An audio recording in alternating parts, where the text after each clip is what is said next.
Donald Trump has posted on his Truth social platform where he is claiming that Iran has apologized and surrendered to its Middle East neighbors after relentless attacks from the US and Israel.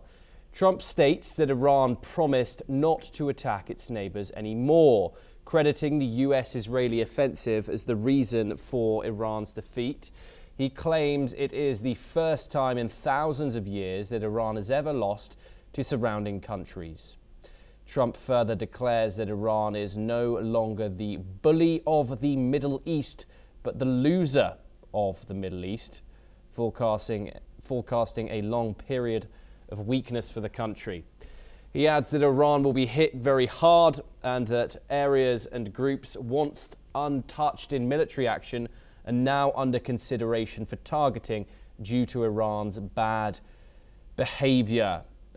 Glenn Grant joins us on this. The Donald Trump rhetoric, maximalist as always. What are your thoughts on that statement, Glenn? Donald Trump reacting there to what seems to be a direct reaction to Pezeshkian's apology in the promise that the strikes will no longer continue on Gulf partners, but he is there once again reiterating that strikes from the United States and Israel will continue. Do you think Israel and the US are responsible for the statement coming out of Pezeshkian?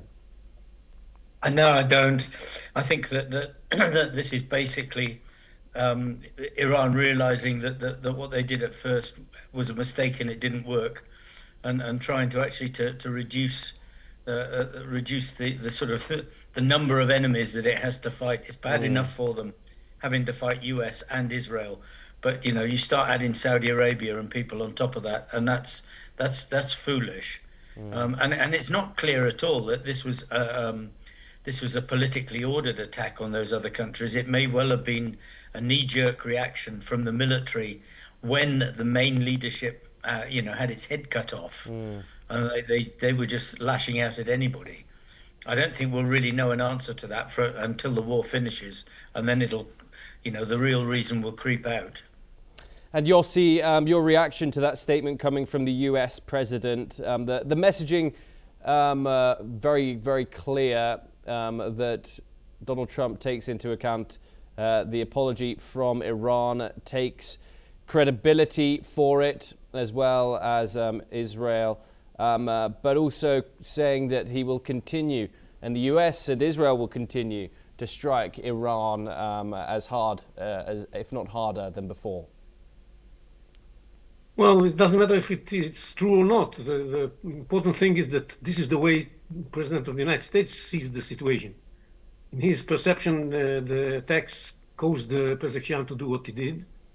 And it might not be the case, but it doesn't really matter. And the lesson learned by Donald Trump is that the United States and Israel has to intensify their attacks on Iran in order to bring about what he called yesterday as the goal of the war, the unconditional surrender of the Iranians. And the way to achieve it, when you don't want to put boots on the ground, is to double the power that you use from the air. And that's what is happening right now. And I understand that he brings maybe another air carrier, and the amount of force that the United States is going to have here is already unprecedented, and he means to cause Iran to pay such a heavy price, even without troops on the ground, that would force Iran to give up. Do stay with us, gentlemen. We're moving on to